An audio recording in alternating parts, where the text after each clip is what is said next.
joke around how long that is to take to go live. Welcome to our Monday edition of Leadership Redefined. Welcome, Anthony. Welcome, Rich. Morning. Hello. Hopefully everyone had a great weekend. Kicking it with the two, now three of my good friends and colleagues. We have here today, we have Dr. Nicole Galante, and we're thrilled to have her. I've known her for a little bit of time now. She's a good friend of mine, but also an incredible female leader, which we love to have female leaders on the show. So Nicole, you want to do a quick intro, and then we'll have a conversation about your leadership style, some of the projects you're involved in, some of the really exciting projects you're involved with, and we'll have a conversation from there. Great. Thanks for having me, guys. It's really nice to be here with you today. I always appreciate the opportunity to talk to such wonderful leaders and role models as you all, and especially because you're way older than I am. I really look up to all of you. All joking aside, it's really, thank you for asking me on the show. I'm really happy to be here. So I am at Stony Brook University, where I work with Al in many ways, through our Center for Teaching and Learning in Community, through the School of Professional Development at Stony Brook. So the center is founded on the idea that we need to engage different communities and audiences in K-12 education around a common goal, which is to provide equity and access to rigorous education for as many students as we can. So we started the center in 2020, which, you know, who knew? Right? Who knew? Pandemic. Yeah, very 2020.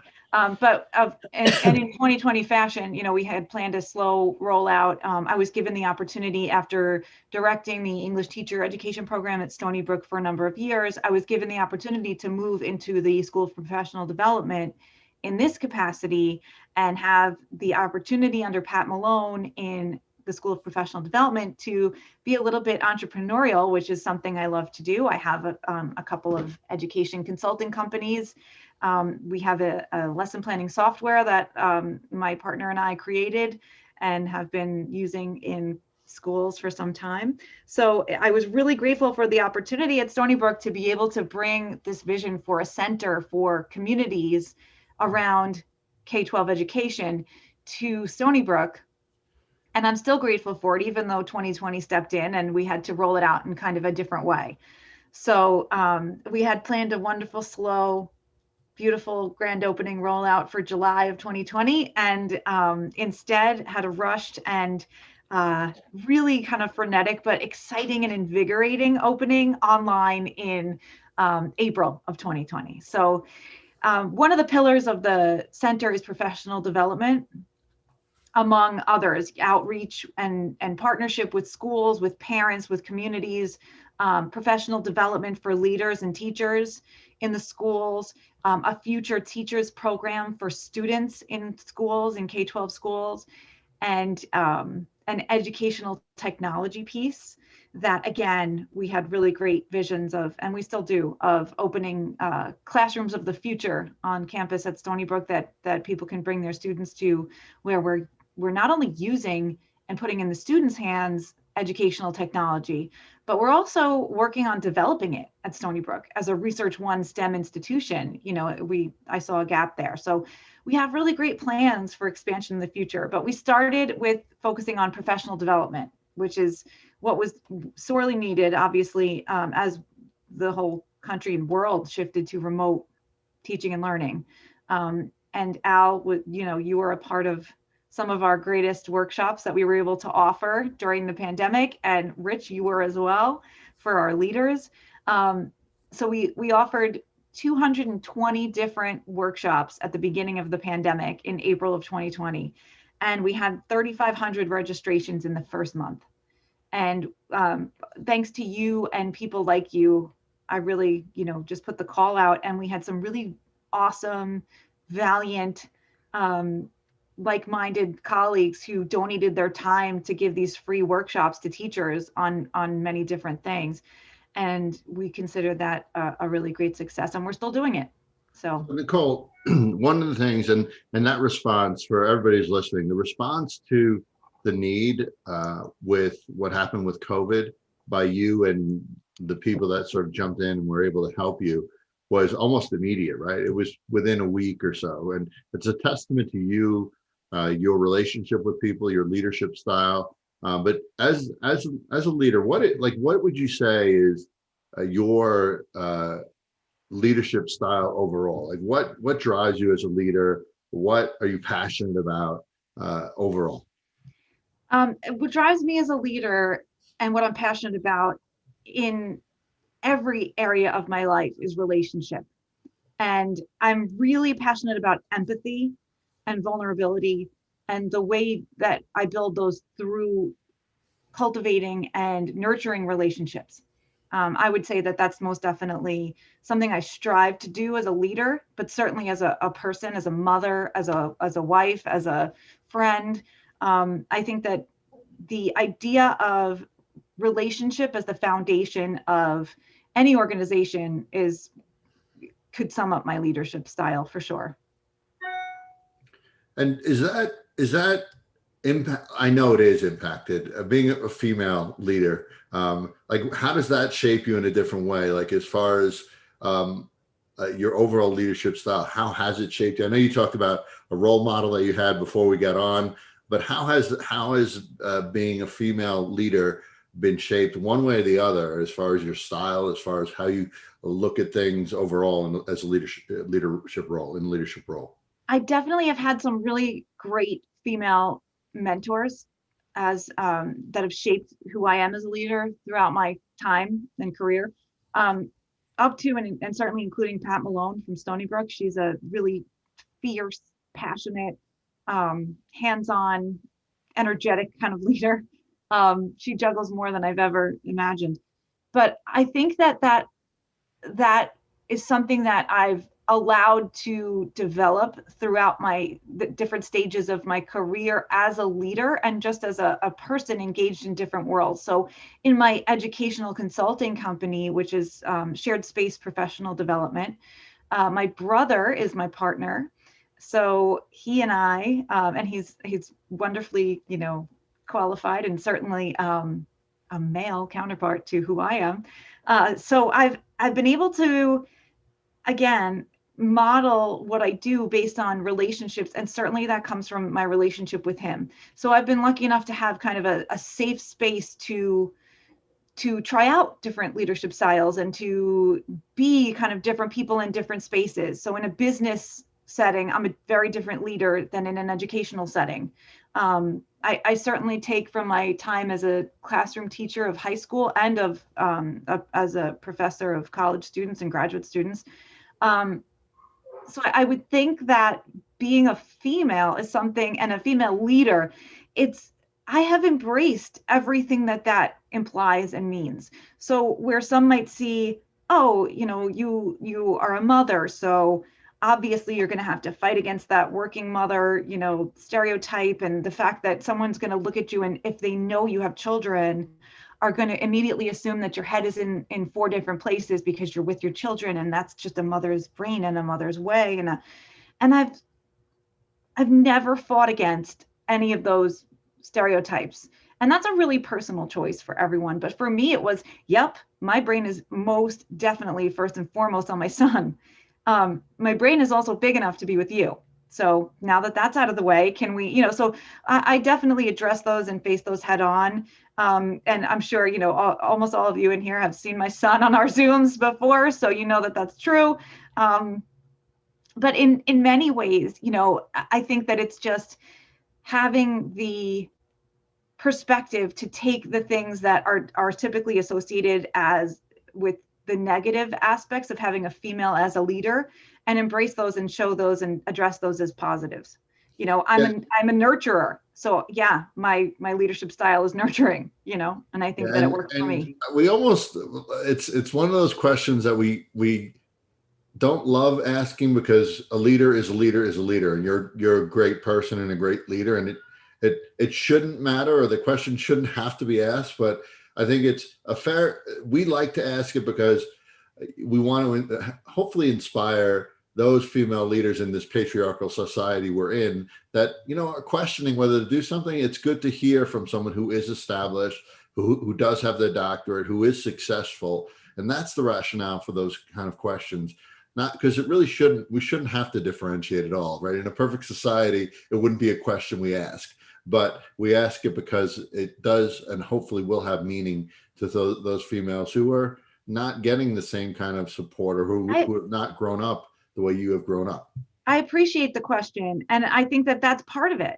I think that, asking the question and being able to speak to that shapes who I am as a leader as well. And I think it's different at every stage of my life. Before I had my son, I was very different as a female engaged in all these different, male dominated worlds. After I became a mother, I was very different. After I, just at different stages of life, you're a different person. And I think for females, it's really hard to be wholehearted about who you are as a person, much less as a leader. And I think that it's something that we should all do more. Yes. So really well said. Rich, Anthony? Anthony, you're muted, but just as an FYI. It was wonderful, Nicole. I really appreciate your discussion about relationships, about empathy. I think that, and when I listen to you speak, it reminds me of the question I always ask my students in my leadership classes. Is leadership, is it innate? Is it or is it learned? And I think it's both. But in your case, the one thing that I kept thinking about was this whole concept of emotional intelligence.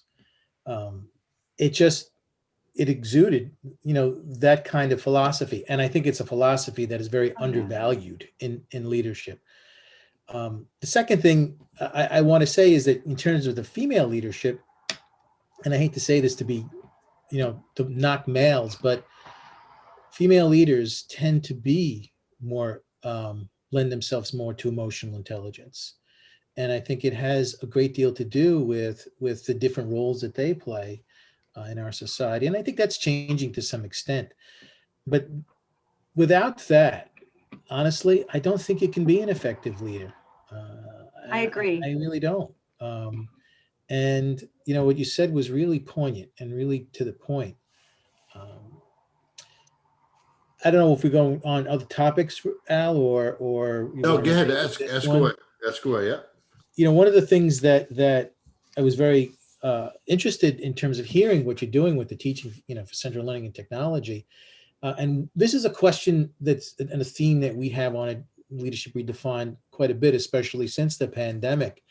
And, we always think about what will the post-pandemic world, education world look like? And, I want to ask you that kind of a question. If you were talking to a superintendent, a K-12 superintendent, what kind of advice would you give about the post-COVID world? Clearly one that we were not prepared for, Right. which clearly it's a void that you are trying to fill.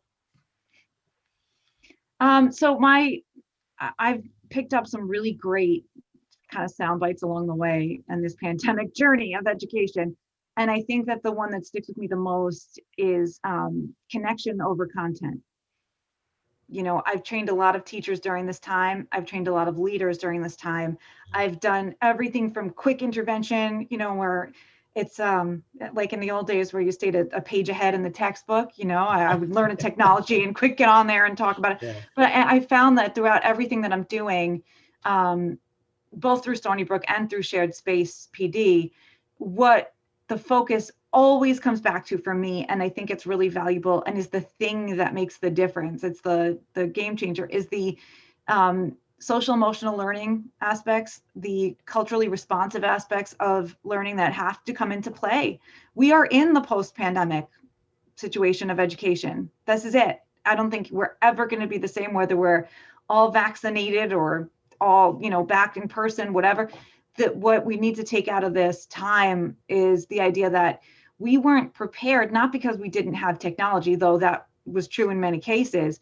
We were not prepared to address the really specific and individualized gaps in emotional intelligence, in social emotional learning, in community engagement that we need to be able to do everything else.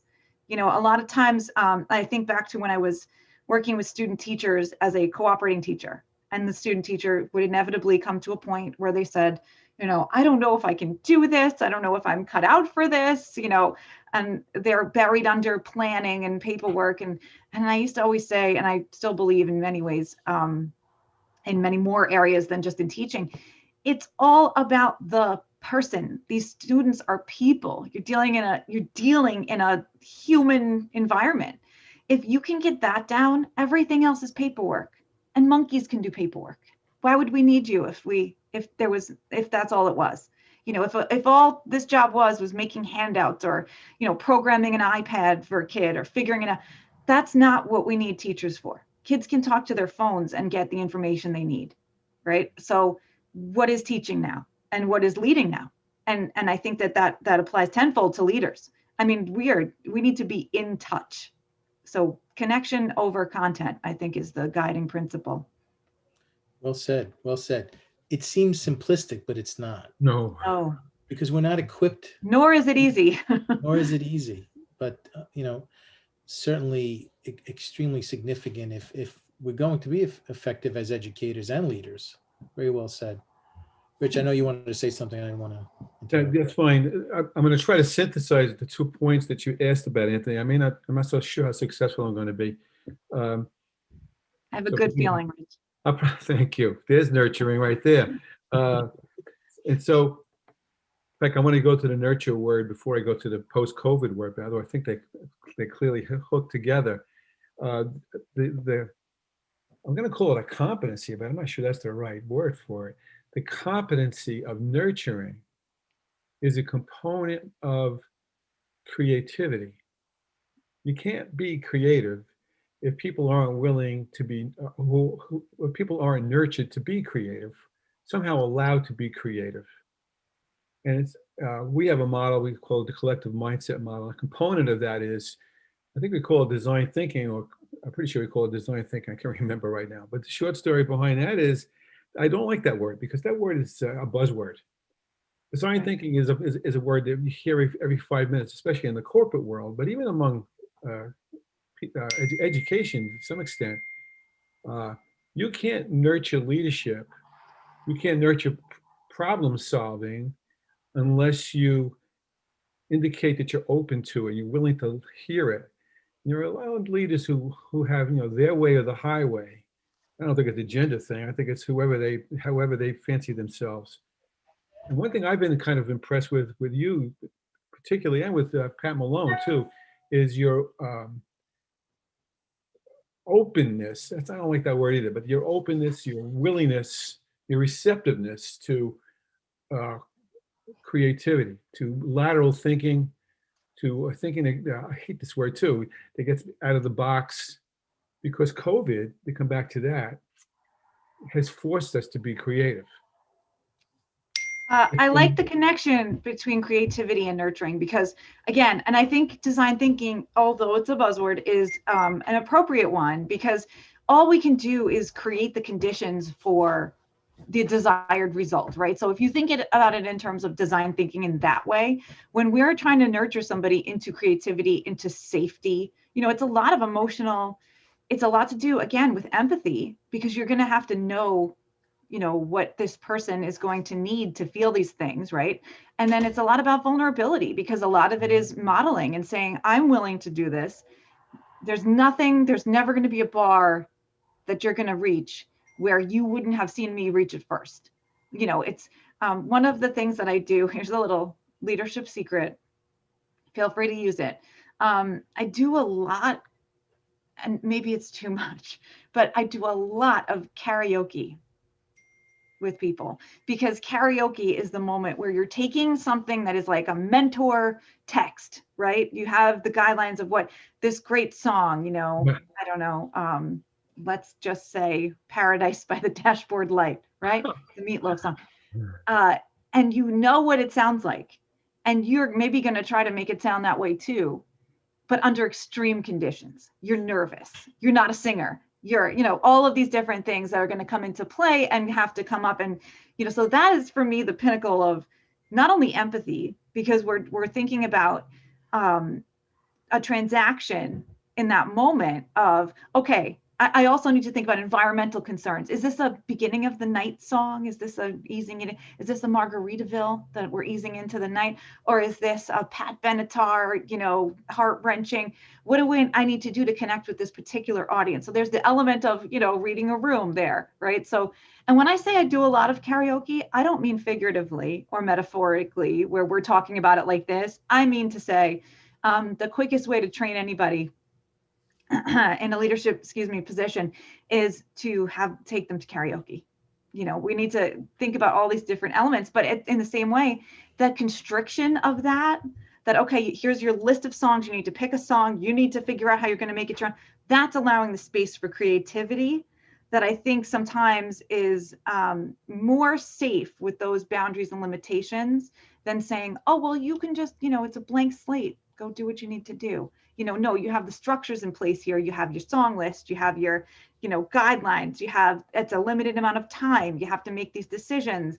And I think it's a really good, metaphor for those who want to use it as a metaphor, but also a literal great activity to do to experience leadership and creativity in that way. And it really does parallel, yes, teaching education and what we're sort of forced into, but specifically COVID and what happened with COVID. I mean, we talked about nurturing, we talked about creativity. Well, we had to be creative as an institution overnight with COVID. Yeah. And without that nurturing and in essence, with the center and offering all of those workshops, that was in a way nurturing, right? It was calming people. It was giving them the tools that they needed that they didn't already have, whether they should have or should not have, right? So it's very much parallels and symbolizes what happened during COVID. And in some ways, what's still happening with, we're still uncertain how this is going to look next year, right? We don't know if it's, there's going to be an online component, if there's going to be all face-to-face, we don't know. I want to wrap up, Nicole, with you, and hopefully you'll come on again because I knew you would be an amazing guest, but you were amazing. So thank you for coming on. So I want to give Rich, Anthony, a quick opportunity to close out, and then Nicole, you'll have the final thought. I just want to say that it's just refreshing to hear your points of view, Nicole. I'm not surprised by them. I love those metaphors at the end. I just sent a chat message to Nicole saying there's a Anthony, and I'm going to say that I usually say there's a dissertation in that, but since we all have our dissertations done, I just said, please don't give me another dissertation. There's an article in what you said. There is an article in what I said, and mostly as it pertains to writing. So with my colleague at Stony Brook in the writing department, Peter Coast, he and I have done a lot of research around that and have presented at the 4Cs conference, which is basically a writing conference for colleges. And we've done a lot of work around it, really serious academic work, I promise, and a lot of research. So please look for that if you want to read more. Excellent. Thank you so much. I'll talk to you tomorrow, actually. Aren't we talking tomorrow? Yeah. Anthony, I just want to say that I wish you the best of luck with your endeavors, and what I love about them is that they fly in the face of so many of the culturally embedded beliefs and assumptions about schooling, teaching, the relationships in schools that need to be I hate to use the word purged. That is the biggest goal. I mean, so much of what you said is exactly what we need, particularly in the K-12 schools. It's not going to be an easy haul, but the fact that you are able to, and you were talking before about how many people that you've been working with just since July, can only benefit and help to establish, I hate to use this word too, a paradigm shift in our schools. I hope so. We're also doing some really great work, and Al's involved in it as well, with the state around rethinking education in New York State. So that's great. I hope that we'll have an opportunity to be able to shift the paradigm a little bit. And, in the spirit of Sir Ken Robinson, may he rest, we do need to have a purge. it could not be clearer what we need to be doing and how we Exactly. need to be going about it. And that starts with, and I don't mean that we all need to switch to remote learning or make sure that No. we are ready to have no snow days or something. I mean, we need to attend to the human beings in the process of education. The end, that's Absolutely. it. As far as our environment in which we do that, that's, if we don't recognize that that's changing anyway, then where are we? Where are we? So I will leave you with one of my favorite things to say, stolen things to say from a prolific person. Thomas Newkirk, a writing teacher, once said, if a doctor from 1900 walked into a hospital, he would be stunned by the changes. And if a teacher from 1900 walked into a classroom, she would start teaching. So Exactly. I think that Very that well really said. sums up, what we need to be thinking about in terms of environment. Here, But here. when you really think through that quote, it's certainly poignant in when we think about technology and the changes to our environments. But the thing is, 1900 or 2021, we're still talking about doctors and teachers. We're still talking about the humans in the process. So Exactly. Good. Well said. That's Thank you called so Future much, Shock. I Nicole. like that. Yeah, thank you so much. So many little tidbits that we'll take out, and gold. there'll be a blog post on this as well that we'll have, and you can look for that. Share, share, share. Remember, we could put the links for your. We didn't talk a lot about it. Maybe next time, but your entrepreneurship role, Shared Space PD. We could put a link in for that as well. As a link to some of the center and some of the things you're doing at Stony Brook. Thank you so much. Really appreciate. Thank you. Great on talk, guys. the Thanks for show. having me. Thank you very Right. much. Thank Thanks you.